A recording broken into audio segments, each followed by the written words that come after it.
Hey, global leaders, help us in welcoming the top one main networker, Mr. Joseph Lee!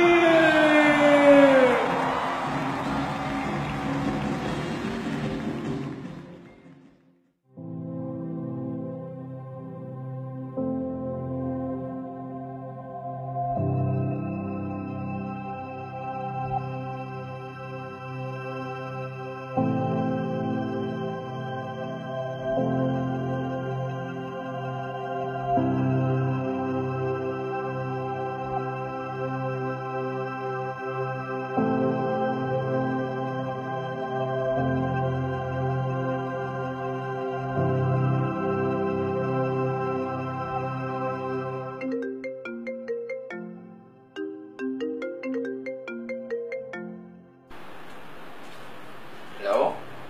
Cesar? Ha? Nalilito ka kung a-attend ka ng kick-off or hindi. Bakit ano magagawin mo? Bahala ka bro, malaki ka na. Basta, ito lang tandaan mo, in life, you don't get what you want. You will always get what you deserve. Kaya kung gusto magbago buhay mo, alam mo kung anong desisyon mong dapat gawin. Ha? Sige bro, nag-iingkod pa kasi ako. Okay, sige, bye-bye.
You know, Eric, the greatest crime in this world is for you to become an average. God created us on His own image and likeness. We're extraordinary. The problem is, pinalaki tayo ng culture, ng society, ng mga iba't ibang tao for us to become average. We always beg for something. We always wish for something. Ang hope, para yun sa mga loser at takbuhin at iyakin eh. Kasi if you really want what you want, if you really love what you want, you need to fight for it. You need to work hard for it. Just like me, I could always remember the day when my mom died. Even may schedule ako noon, mag-OPP at mag-closing na ako noon. Tinawagan ako, sabi ng ate ko, yung mama ko, patay na. Mama namin patay na. Paiyak na ako noon, paiyak, at nagbablanko na utak ko. Sabi ko sa ate ko, ate, mamaya na muna tayo mag-usap kasi may gagawin lang ako. After nun, binabaan yung phone, pumunta ko ng CR, umiyak ako, nagdasal ako, then after nun, sabi ko, mag-closing pa rin ako. After that, tinawag, in span of mga 5 minutes, kasi pasimula na yun, tinawag ako, so nag-closing ako doon. And isa lang naisip ko, masyado lang magulo kasi tao eh.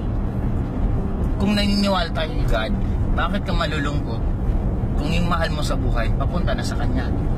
And naiintindihan ko rin, kung nagtitiwala ka sa taas, bakit ka makikialam kung sino ang gusto niyang kunin or hindi?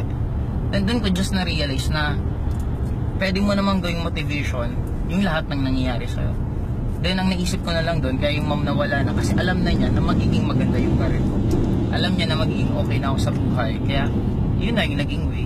Kaya for me sa pinaka, kung may matututunan ako sa buhay dahil sa pangyayari yun, huwag ka masyadong emotional. Lugi ka lang. Magiging emotional ka, may magagawa ba yun? Parang nung day na namatay, sabi ko, iiyak ako. Mabubuhay pa ba yun? Parang yung mga ibang tao, natatawa nga ako. Saan ka pupunta? Pupunta ka ng hospital. Bakit? Na-accident si ganito. Anong gagawin mo doon? Nakaupo ka lang naman sa labas. Kung nasa emergency room, di ka naman pwede pumasok. Kumbaga, ang problema lang sa atin minsan, we always want to be in control in everything. na hindi naman talaga pwede. May mga bagay sa mundong to na kailangan mo lang talagang tanggapin na ganyan talaga siya mangyari. Importante na lang doon, ikaw as a person, anong magiging effect sa'yo ng mga nangyari niyo. Yeah, for me, sabi ko nga, tingnan mo nangyari sa akin after ilang years. Mas lalong marami tuloy ako na-inspire, mas marami tuloy ako na motivate na tao din sa mga nangyari sa akin. Kasi totoo lang wala naman pangit sa mundong to. Yung problema, tuturuan ka ng maganda. Yung maganda, makakapag-feel good ka. Ibig sabihin, kahit anong mangyari sa buhay mo, papunta talaga siya sa magiging magandang mangyayari sa'yo.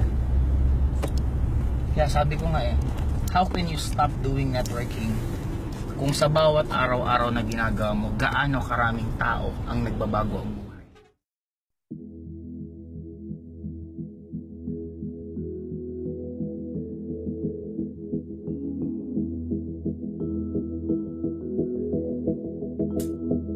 If you love na maging successful, you should learn to love change. Kasi ang change, dun ka nag-grow.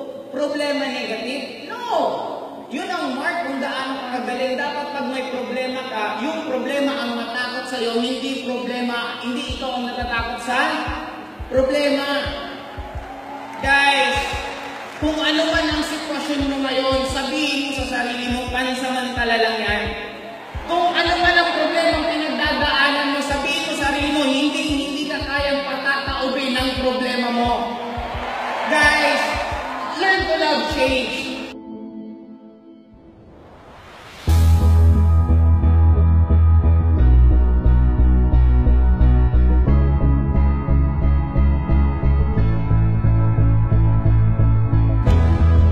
Bago ang buhay, hindi lang sa income, hindi lang sa pananaw, but as a whole, as a person. Kaya nga sabi ko lagi, for me, I love networking so much kasi this is the second sa school. Yung mga taong nawala ng pag-asa sa school na akala nila they will just be an average kasi yung grade nila average. Yung mga tao na akala nila wala na silang second time kasi tapos na sila mag-aral, may trabaho na sila. Networking, biglang binigyan sila lahat ng chance. Ang daming tao na nabigyan ng pag-asa ng networking na pwede ka pang ulit ilaban ng pangarap mo. Pwede pa ulit na magbago buhay mo. Kaya para sa akin, may mga nagtatanong sa akin, when will I stop? Kailan ako magre-resign or kailan ako magre-retire? Sabi ko, hindi naman ako nagtatrabaho, bakit ako magre-retire? Kumbaga habang nabubuhay ako sa mundong to, I will never stop doing networking kasi ito talaga ang mundo para sa akin na dalawang reason bakit ka nabuhay sa mundong to. To love and to share. Love everything, love everyone. Mahalin mo kaibigan mo, mahalin mo rin kaaway mo. Mahalin mo yung mga taong may nagagawa sa'yo maganda, mahalin mo rin yung mga taong may nagagawa sa'yo pangit. Share your passion.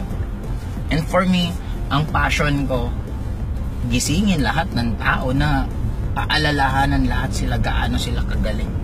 Gaano sila kagagwapo, gaano sila kagaganda, at gaano kadami ang pwedeng gawin nila the moment magtitiwala lang sila sa sarili nila.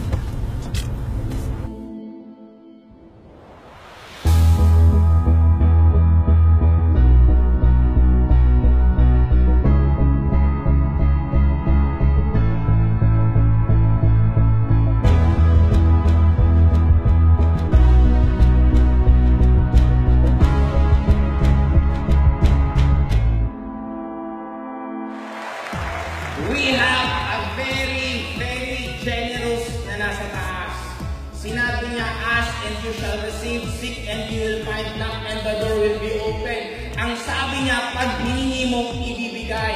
Kaya simula ngayon, pag uwi mo sa bahay mo, mangarap ka ulit ng sobrang laki. At pag nangarap ka, wag na wag mong tatantanan kasi ibibigay talaga sa'yo yan. Guys, wag kang magtampo at wag kang mainit. Pag nagdadasal ka, hindi pa binibigay sa'yo. Ang inasal mo, siguraduhin mo na lang na pag binigay sa'yo, handang-handa ka kasi pag binigay sa'yo ang blessing, hindi lang ulan kundi bagyo, bagyo!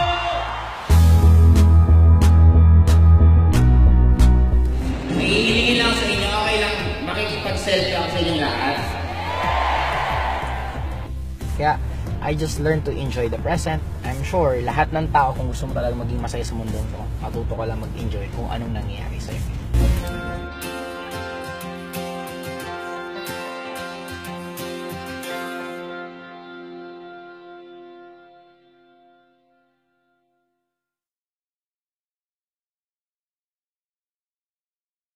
Music.